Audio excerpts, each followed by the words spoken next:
You now see how the media works. It's about 200 to 1 in the crowd, but all the cameras are focused on the one. I'd like to suggest to the television stations to focus on the 200. You've given him enough of your camera time. It's the way it always works. I spent 12 years in television. I know how it works. And to that gentleman with the bandana on his head, sir, I have a question for you. Sir, with the bandana on your head. Sir? Sir, the question I would have is who would stand for a country, who would stand for any country that tolerates criminals being in their midst, coming across our border illegally? No one should stand for that, sir. No one should stand for that. But this illustrates a problem that I'm greatly concerned about. And I'm not here campaigning today. I'm going to win my election. I'm here today because this is an issue I've been focused on for a number of years because I see a growing hostility happening in our country that I don't want to see. I do not want to see racism raise its ugly head in America again between white and brown, like we had for so long in this country between white and black. But if our elected officials do not take the proper action and enforce the laws and give our police force the ability to keep criminals out of this country, this is going to be a larger problem for both the Anglo, the black, and the Hispanic community. And that's why we must end this now. And we can do it. Teddy Roosevelt said that any nation that abdicates its power to protect its border, abdicates its power to live in freedom and prosperity. We cannot abdicate our power as the United States of America not to protect our border. And if the federal government won't do it, it's up to Texas to do it because it's our problem.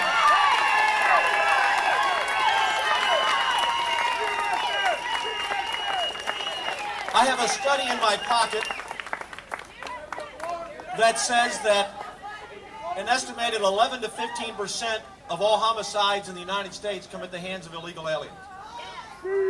I have a study in my pocket that says of the 55,000 illegal aliens in jail, they commit 700,000 felonies and create 400,000 arrests.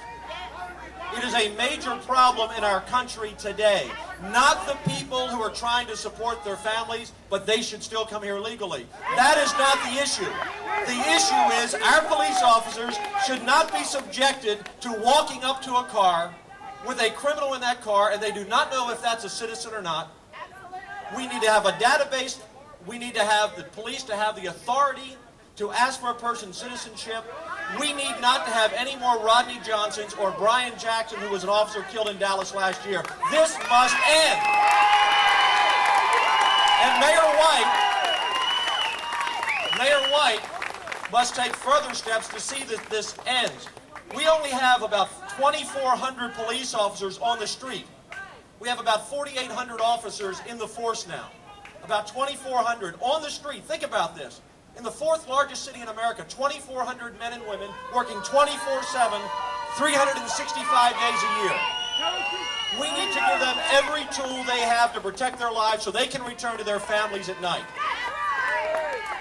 In the Senate, I'm going to propose 3 bills that I believe can help end these situations that we have in Houston and other cities in Texas. Number one, I want to explore the constitutionality of having a Texas identification card.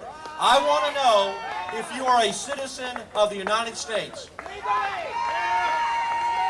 I am concerned about all the Hispanics in our city who say we don't want to be subjected to be pulled over just because we're brown. And they're right to feel that way. But if someone pulls me over for speeding, I don't mind if they ask for my ID card. They ask for my license, they ask for my registration, they ask for my insurance. I should have an identification card, and every Texan and every American should have an identification card. Number two, I want to put a tax on all money that is wired under $5,000 out of the state of Texas to Mexico and every other country.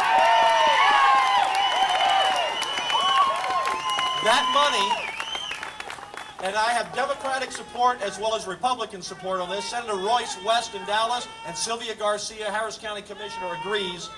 And this money should go to pay the health care cost, it should go to pay education costs, but most importantly, go to pay border security costs and to assist our police officers.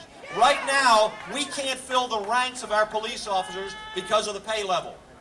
We had an estimated $40 billion wired out of America to Mexico and other countries in the South in 2004. Much of that came out of Texas. A tax on that money would give us the money we need for security, for education in schools. That tax, that will be one of the first bills I present in the Senate. And lastly, I believe that the American public is not interested in trying to kick out 10 or 12 million people who have come here illegally. But we also don't want to give them a path to citizenship. America needs the workers, and America needs the jobs. Our unemployment rate is 4%, and we would not be able to continue our economy unless we had workers. But that doesn't mean because we need workers that we just let down our guard and let anyone come into this country. So the Hispanic community supports me on this issue, as well as the white and the black community. We need to let those who want to come here and work come through an organized program of legal immigration, and we need to be sure that the criminal element, the drug runners, the coyotes, the MS-13, all those that are ratcheting up our crime in America and in Texas are stopped at the border or are arrested in downtown Houston or downtown Dallas. So the solution is very simple. Be sure we have the workers we need legally. Number two, be sure racism does not rear its ugly head in America again. And be sure that our police has the power to arrest those who are here illegally. And lastly, my last bill, if we can find this constitutionally sound, there is not a law that says it's illegal to be in Texas. Well, if this senator can pass a law constitutionally that stands up, it will be illegal to be illegal in Texas, and that will give the police the laws they need to ask people when they pull them over for a crime, are you here legally or not?